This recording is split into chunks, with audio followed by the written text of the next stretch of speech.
Good morning. It is, what day is it? Saturday today. And I am in a parking garage and I think the elevator isn't working. So thankfully it's only one flight of stairs up. So this is going to be a little bit of a struggle. I don't think I can get footage of this, but just imagine me carrying my chew and my backpack and my stand and my cart up some stairs. So here we go. With some good luck, actually, Walter has an extra drum that's already up there. So I don't have to carry my stuff up these little stairs.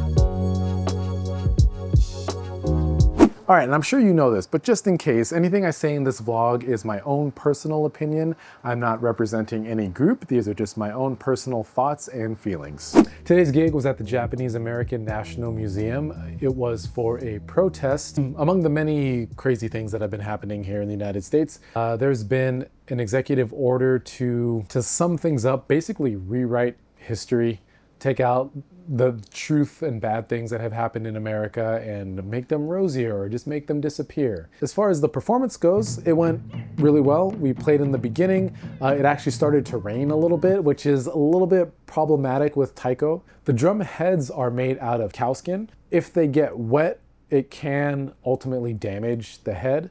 So it started raining a little bit. We had to bring the drums to underneath a little tent.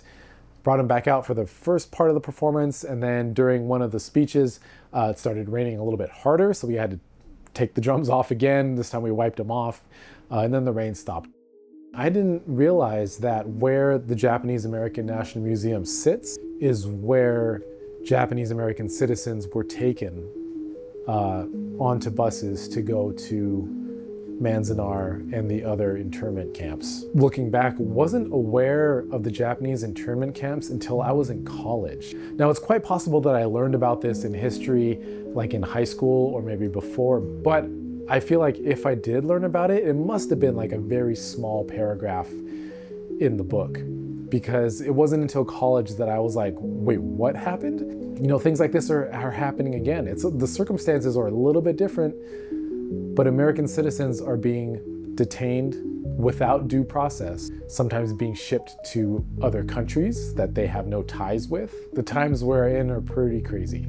In order to maintain democracy, we have to participate. Some people say, like, when there's a protest, that's un-American. That is the most American thing you can do. It is in our rights to do that. It should be every citizen's responsibility to voice your opinion on stuff. And so that's what I want to start doing a little more. I'm not going to vlog those unless I'm playing. There you have it. Well, that about wraps it up for today. If you watched all the way to the end, thanks so much for watching. If you want to stay connected a little bit more than these YouTube videos, go ahead and sign up for my newsletter. I'm planning on sending out a newsletter maybe about once a month. I will have some music tips, kind of maybe going off of the vlogs that we do here. And also, I get a lot of people telling me like, hey, tell me when your next gig is. And I can't keep track of who tells me or who wants to know. So in these newsletters, I'll also have a list of the upcoming public events that I'm playing at and just whatever else I think of along the way. It's a new thing, so go ahead and sign up. It's free. If you end up not liking it, just unsubscribe. That's totally fine. Anyway, thanks for watching to the end. I will see you next time. Bye.